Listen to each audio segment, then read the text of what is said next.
Let me give you some advice, Kumail. Love isn't easy. That's why they call it love.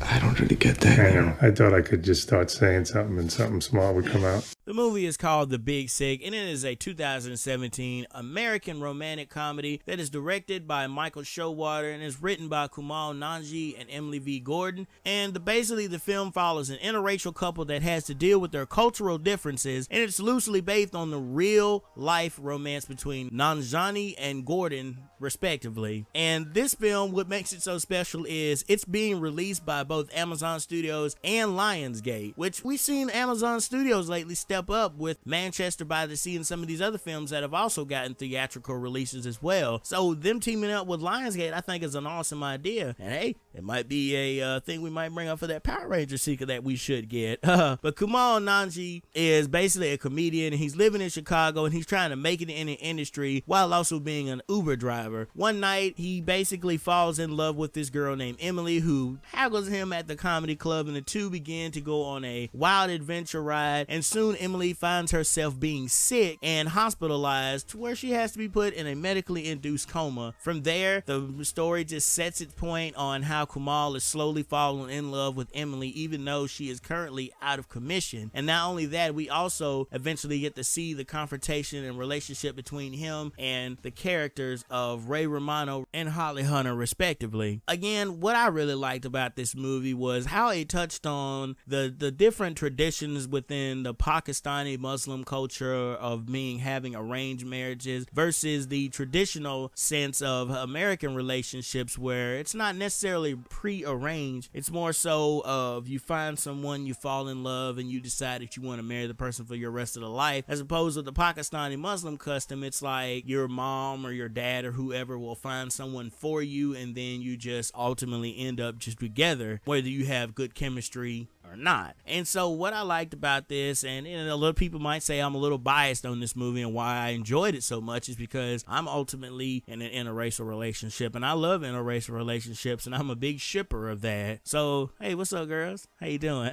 But no, what I also like about this film at the core is it's about the character of Kumail Nanjiani, and he not only does he have this dream of being a stand-up comedian, which comes into a head towards the climax of the film, I would say. And so the story itself, the fact that Nanjiani and Gordon wrote this together makes it very interesting. And I know when I saw Judd Apatow's name, I said, ooh, I've loved basically all of the comedy films that he has put out or that he has touched, especially when it comes to certain films like The 40-Year-Old Virgin, which I would argue with John Campy as well that I think that is a romantic comedy at its heart, even though it seems more so comedic. And that's what I like also about this film, was that it was a romantic comedy film, but they used the comedy very well in here. There were some moments where I found myself laughing. Some of the other specific standout scenes that I really like is I like the rapport that he has with his roommate. He knows that his roommate is bad, but his roommate really wants to be this comedian, this hotshot comedian, and so he doesn't have the heart to tell his friend that, man, you suck. But there is one point where he's getting up there telling pigeon jokes, and I know for me that he's just sitting there cooing and clucking his head like a chicken and a pigeon, and I'm just sitting there like, you guys, you don't find this guy funny? Because I'm really starting to laugh. And so then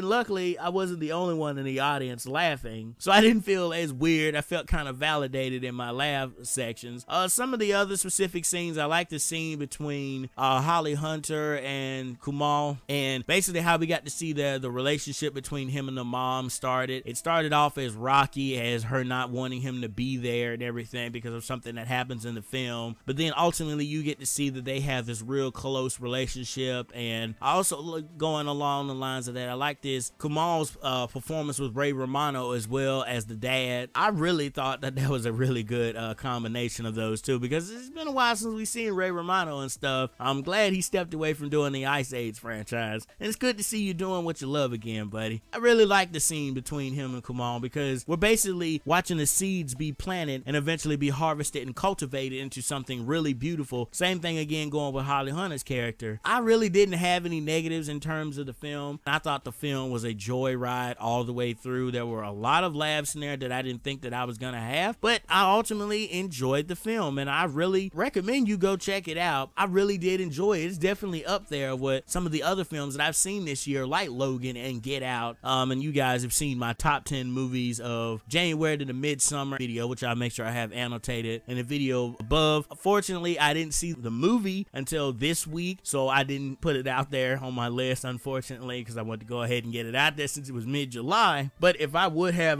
definitely put this probably around number 3, maybe number 4.